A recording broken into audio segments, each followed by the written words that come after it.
Hello everybody. The last video of the year, and it's our Wednesday, only on a Tuesday because of New Year's, comment review reading video.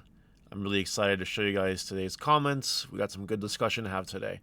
Before we get started, I do wish my audience, Happy New Year's and all that. I will be on vacation for the better part of a week and a half. By the time you see this video on YouTube, I might already be gone, or I might be recording my last video. But I have a whole bunch of pre-recorded videos on the way for like next week and whatever while I'm gone, so you guys will still get your content. No market watches or whatever, but fun stuff. I'll be vacationing, having a good time, and I wish you guys have a good New Year's.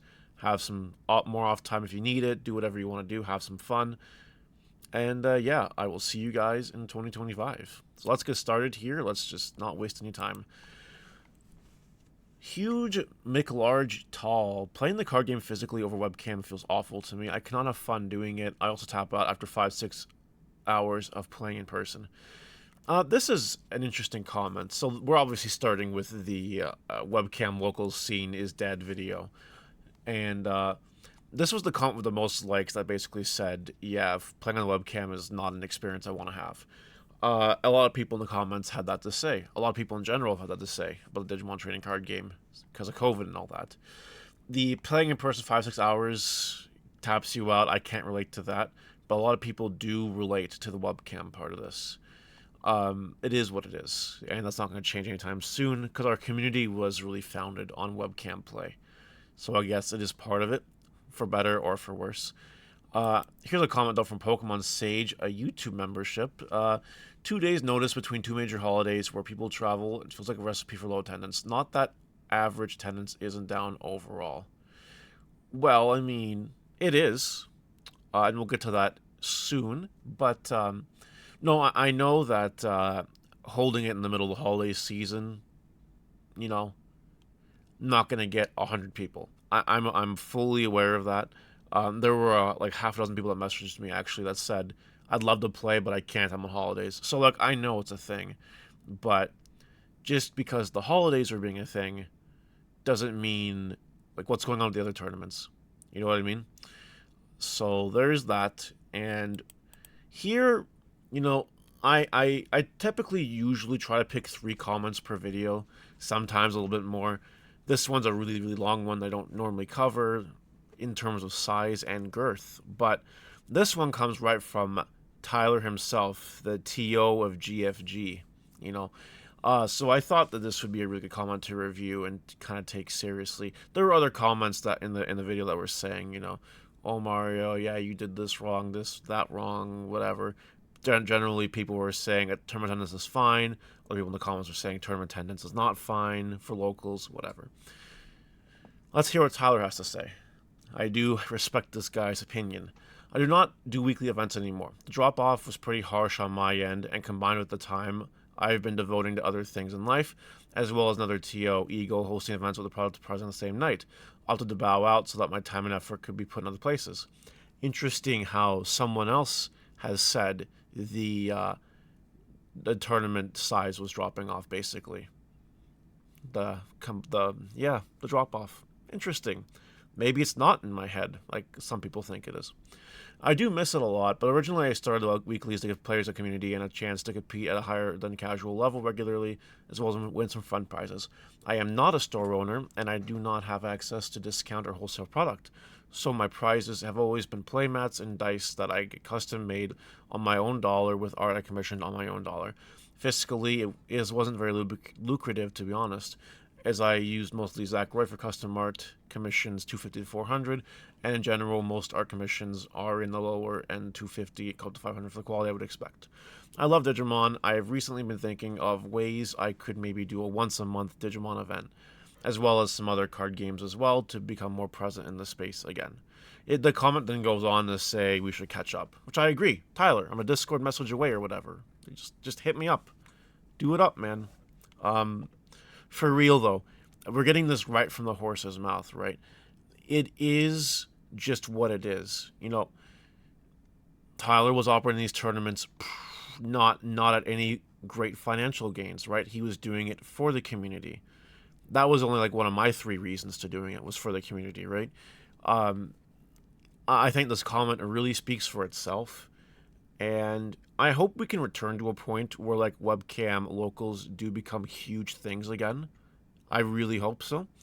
Um, if you disagree with me, do let me know in the comments and explain why. All right. It's been 1,037 days since a Rosinmon has been printed. This is from Blake Gochi? I don't know how to say it. Anyway, yes, and we'll follow up with this guy in a few weeks, I'm sure, to see how long the timer goes. Nom nom. Man, this really sucks, paying $55 for a copy of a good card for a pretty mid deck, which, despite getting support, I can't realistically see being tier 1. This is obviously regarding Shadramon promo. Yeah, we're going to get into some stuff on Shadramon in a minute, but it does really suck, which is the part I want to emphasize here. Benjamin Wiseman, the Violet in Boots buyout is crazy. I thought selling mine for 35 was decent, but geez, I'm going to attribute this more to a waifu thing and then a deck thing, though I suppose you could play her in a purple hybrid variant. You could play her in Demon Lords, also, yes, waifu, but also Liberator. I think Violet in Boots has all those things going for her. Anything, like, the way I'm operating my Digimon market mentality right now, when I decide what cards I'm going to stick my money in to get for a payoff later on, I'm picking things that are centered around Liberator. Like, anything that has a space in the Liberator space is something I think is a more safer investment than other things. So that's kind of the direction I'm going right now. Violet in Boots is a Liberator chick, and I'm sure she ain't going anywhere, honestly. Nightfire. At this point, I'm starting to think it would be a fun idea to print an entire EX set, EX style bus set, but it's nothing but promos so that we can get accessible reprints of those $6 cards, printed into the ground like EX01 and 2. Now, okay, I don't think printing things into the ground is correct. I think things should be printed more than they are. But we basically had this, right? This whole printing promos things was sort of kind of the special limited set. Now, I know what you're going to say. You're going to say, oh, Mario scrambles aren't really promos. You know, whatever. And I guess it depends on your interpretation. This was not a reprint set of promos that we've got so far that are hard to get. This was just new cards that probably would have been promos, like the trainings or something, had they not had their own set to be released in. And then they give reprints to cards that weren't promos for the tournament pack ones, but they did give reprints to like things like Ruin Mode Death Xmon, which, you know, kind of need reprints, right? You know, I don't hate a promo set. You know, when Konami does their Megatins, sometimes they do throw promos in the Megatin pack. You know, promos that you could get from other product only one time that actually put in the Megatin. I remember that. So that's something that, you know, Bandai could do. Will they do it? I don't think so, but it is wishful thinking anyway. Calamander. I was thinking about getting the Shadra promos when I heard about Virus Imperial being in the Liberator webcomic. Now the previews for the deck are coming out, and of course the price skyrocketed to even higher heights. Guess I'm SOL then. Yes, when in doubt, like, just a golden rule, and I hate to make it sound like this, but I don't really have any other way to sugarcoat this. If I suggest to buy something, if you really want it, you probably should. Because 99% of the time I am right. And I know people are going to be like, oh, that's the confidence. There's the arrogance. There's the Mario. Yep. I know. But, like, my track record speaks for itself. It's good, honest advice. You should have got the Shadras in the 30s. You know, just next time listen, right? Watch my market watches. You'll save some dollars. It'll be okay. Nuhan Muzio Zabal. TLDR, yes times 2 regarding my promo video. Is insanity, and the worst part is that it affects decks that ain't even hard meta. Someone said Flame Dramon is the only one I can see being hard meta. You know, Flame Dramon is not even that hard meta. Like, it really isn't. But I understand where this is going, right? All my suggestions for the promos are valid. Print more, reprint them often, stuff like that. It would just help everyone. It really would. People would complain less. This is the last Virus Imperial, I think, comment of the day. From John File Oba. I don't know. Why is Virus Fighter mode so good? Not even just in its home deck, but also as a big guy you could evolve into to get yourself a turn and possibly two more this one. This can stop stuff like the Mind Link Tamers or even the security effects of every Tamer. It's very good, but I guess we'll have to see if having a generic red purple top end floodgate is. Um, yeah, like the new red purple Imperial Fighter mode is a good card.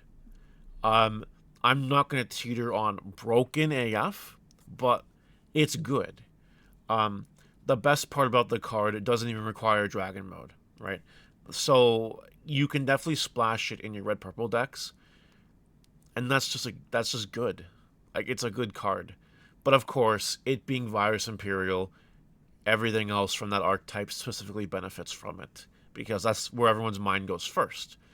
Not everyone will immediately turn to, yeah, Virus Imperial, but also X, Y, or Z in the same thought process. But yeah, that's where we are. It's a good card, and Shadramon's going up, and that's where we are right now. If only they could reprint that card. Adam TCG says, also Twitch sucks. Go on YouTube Live, man. YouTube is where the dollar's at. Um, I have toyed with this notion. I'm waiting basically to see what happens because I do want to do more YouTube streaming. I think to myself, if we ever get an online client, that's probably where I'll stream Digimon, and I'll leave Twitch for like variety streams, fun stuff. But then I also think to myself, I won't have time for variety stream, fun stuff, because I'll be spending 40 hours a week playing on the Digimon web client if I ever get it, spending my money on that client if I ever get it. YouTube streaming just it doesn't fit unless I'm going to be doing all Digimon, which I'm not sure I want to do right now, unless a client comes out. So it's a big thought process. It's a thought bubble. I've been circulating it around. Mr. Gal Partuk. With how Digimon media has been the past few years, you might as well say Digimon is TCG Franchise now. I don't know that I necessarily agree with this. We did have Digimon, the game, the game that I played on stream when it came out. Digimon Survive, I think it is. The one with the... I don't even remember it. But it was like a very slow game. It was like a story. I can't remember the name of the game for the life of me anymore. But like, Digimon does sometimes do some other stuff. They also release toys for no reason, figures for no reason. That's fine. But yeah, lately it's been about the Digimon TCG. And I think they could do a lot of justice by going more in that direction. It would help supplement the TCG for starters, bring more people in, but also it would add more of their prog line anyway, their profit, I should say. I'm tired. Oh my goodness. Apollo Sparks, excellent video. People not believing Digimon could be at a higher place to understand that Bandai is not giving 100% of resources to Digimon. They could easily make products more readily available and more events to grow the community, but they typically drop the ball on it. Yeah, it goes back to the excuse we always hear. Digimon's a new game. But then the counter argument is how long do we allow Digimon to be a new game? For example, One Piece is a new game and is doing miles better. Union Arena is a new game, but is really catching up to Digimon and might surpass it soon in terms of overall popularity, price support, and all that. Yeah, no, Bandai could do better. I know that, and they just choose not to. They're comfortable, which is annoying for us if you want more. All right, this one's a little bit of self-glazing, sort of. You'll see what I mean. Vindy Zwartz says the fact that Bandai doesn't do real reprints, 3-1 blister packs, tans, or ETBs for latest sets is mind-boggling. That's so much money that they aren't making that Pokemon and sometimes Yu-Gi-Oh! Capitalizes on. I feel like Bandai is retroactively making the game worth more in the long run. Once they kill the game, making the collector market boom as a result for those still dedicated fans after the card game's demise. I'll get back to that in a second. I have to say that you are one of the most genuine Digimon YouTube creator on this platform who stuck around. Everyone else either lost the drive for it or wasn't in it to begin with. I've seen True Champ swap between several card games and was spotted at one of the last YCS. Not trying to rip on the guy, but your loyalty to this card game is crazy, considering they don't support Canada, which is funny and true. They really don't support Canada, and yet I'm one of the most prominent spaces in the area, along with the Vault. So, like, it's true. And thank you. I appreciate the kind words. You know, I mentioned this. A lot of people left for like One Piece and whatever. A lot of it is probably because of the money, because they saw a bigger financial opportunity for One Piece. You know, you see these people. I'm not going to name names, but like they quickly got off the Digimon train, put all their balls in the One Piece court, or now the Union Arena court too, or whatever, um, just as a financial opportunity because they want to be able to do this for full time, right? Like again, we respect that. It's what people want to do to make money. We let them go. It's a great time. Have fun. But it is what it is, right? Uh, you know, for me, this isn't so much about the money as it is about I just want to make Digimon content and like be part of the community and whatever. If I can make a career from it, that would be a bonus. That'd be sick. But the way Digimon's going, I don't see that. Now, on to the top part of this comment, sorry. Yes, they don't print the products that they should. It's crazy. I don't know why they don't. I've already went over this in the video. I don't think Digimon is going to die, per se, like this. And I don't think this is a plot for the collector's market either. But, you know, sometimes I understand where the thought process comes from. It makes tangible sense if you think about it for a little bit of time. I just don't think that 5,000 IQ strat is in the playbook. I really don't. And I think they're just trying to do what they want to do. Because technically Digimon is profitable. As long as Bandai only does print on them, like, print, like, buy to print or whatever. I'm lost the term. They print what is ordered. As long as they do that, they'll never lose money. Like seriously, they just won't. So could they do more? They could do more print run stuff like that. They could. They just don't. I don't know what they're thinking. I don't know. And Andicius Odyssey. I don't think Bandai's the problem. A lot of distros play favorites when there's a lot hot set and they allow streamers to get first dibs. Happens with One Piece and Pokemon. I'm sure it happens with other hit products like certain Digimon sets, other games like Union Arena, etc. Bandai having a product on hand is on the mercy of distribution companies that also do backdoor deals. Part of this is true, part of this is false. Being a store owner, distros do play favorites. Distros will do that. You know, stores that buy more, stores that are in better standing, they will get put on first priority over other stores. It's why when Digimon came out for the special pre-release in 2020, you know, I was in good standing because of DBS, actually. So, like, we were cool. Like, I got the super pre-release or whatever they called it. I forget now. But, like, that's a thing. Other stores were rejected. It is what it is. Now, Bandai is the problem, though. Bandai could print more. It's that simple. It really is that simple. And I know that someone in the comments is going to have the thought, or maybe even have the gall to type, yeah, but they have their one factory, they print all their games. There is a solution to that. Get another factory. Now, people in the comments will now say, but Mario, they're not just going to pay for another factory when everything is working fine for them right now anyway. Everything is flowing as fine as a lake for Bandai. Why would they change it? And they won't, unless they actually have to, right? There's like a hidden backdoor achievement I think Bandai might get to at some point, where they're making so many games that they might have to expand their factory force. And if they expand their factory force, we might get more product. That's a big thing. But Bandai seems to be popping out card games like bunnies. And it might be sucky in the short term for us. In the long term, it might actually work to our advantage. But some of you in the comments might say, but Mario, there's no way. And, you know, that's also potentially true. They might just do what they're doing. The point of the story is Bandai can do whatever they want. They really can. I don't think you guys realize this. Bandai is a really big company. They are successful. They can do whatever they want. They just make their choices. So yes, while distros can be a problem, I'm not denying that, Bandai's also the problem. Because they're content. And when you're content, you know, content in terms of Digimon, not in terms of their overall growth, because they see their way to success through multiple card games, not just a couple bangers, like Konami with Yu-Gi-Oh! Or whatever. And lastly, I'm not even going to try to pronounce this name. I'm here for the Ganku Inquisition. Ganku X is broken, and that is all I'm going to say on that.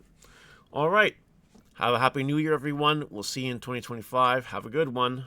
Bye.